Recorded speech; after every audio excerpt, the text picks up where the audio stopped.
माझ्या मनात जुन्या शिवसेना भवनातल्या आठवणी राज ठाकरेंनी व्यक्त केल्या भावना. राज ठाकरे यांनी 20 वर्षांनंतर शिवसेना भवनला भेट दिली. या प्रसंगी त्यांनी आपल्या भावना व्यक्त केल्या. संजय राऊत यांनी त्यांच्या आगमनाचा उल्लेख 20 वर्षांनंतर सुटून आल्यासारखं वाटतंय असा केला, ज्याला राज ठाकरे यांनी दुजोरा दिला. त्यांनी स्पष्ट केलं आहे की त्यांना सध्याचे नवीन शिवसेना भवन अपरिचित वाटत असून त्यांच्या मनातील आठवणी जुन्या शिवसेना भवनशी जोडल्या गेल्या आहेत. 1977 साली जनता पक्षाच्या सरकारच्या काळात शिवसेना भवनवर झालेल्या दगडफेकीसारख्या जुन्या आठवणींना त्यांनी उजाळा दिला. या आठवणी रोमांचकारी आणि आनंददायी असल्याचं त्यांनी म्हटलं आहे. मात्र सध्याच्या राजकीय वातावरणात शिवसेना, महाराष्ट्र नवनिर्माण सेना आणि राष्ट्रवादी काँग्रेसची उपस्थिती या आठवणींमध्ये रमण्याऐवजी उद्धव ठाकरे आणि आदित्य ठाकरे, अमित ठाकरे यांनी सांगितलेल्या वचननाम्यावर लक्ष केंद्रित करावे असंही त्यांनी सूचित केलेलं आहे. इतर प्रश्नांची उत्तरे देण्याची तयारी त्यांनी दर्शवली आहे. कायमच्या कोरल्या गेलेल्या ज्या काही आठवणी आहेत त्या सगळ्या जुन्या शिवसेना भवनमधल्या आहेत. त्याच्यामुळे आता कुठे काय होतं हेच आता मला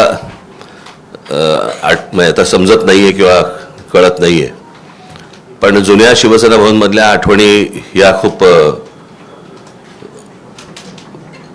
काय म्हणू त्याला रोमांचकारी आणि आनंददायी आणि अशा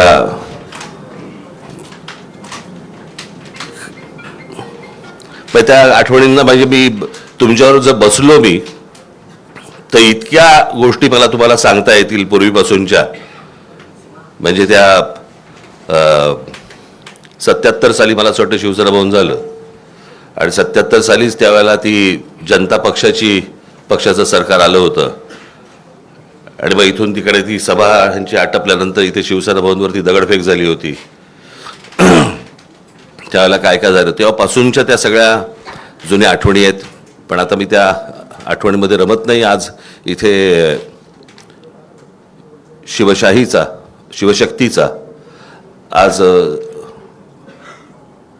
शिवसेना, महाराष्ट्र नवनिर्माण सेना आणि राष्ट्रवादी काँग्रेस यांचा मिळून एक संयुक्त जाहीरनामा इथे प्रकाशित आज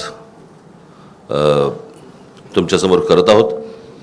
मला असं वाटतं आदित्य ठाकरे आणि अमित ठाकरे यांनी त्या दिवशी या जाहीरनाम्यामध्ये, वचननाम्यामध्ये या काय गोष्टी आहेत हे मला असं वाटतं आपल्यासमोर त्या दिवशी सांगितलेल्या आहेतच.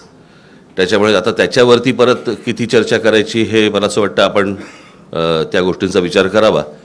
या व्यतिरिक्त जर समजा आपल्याला काही इतर प्रश्न असतील, मला असं वाटतं सन्माननीय उद्धव ठाकरे आपल्याशी बोलतीलच. परंतु त्यानंतर जे काही आपल्या मनामध्ये काही प्रश्न असतील ज्याची उत्तरं आम्ही देऊ शकत असू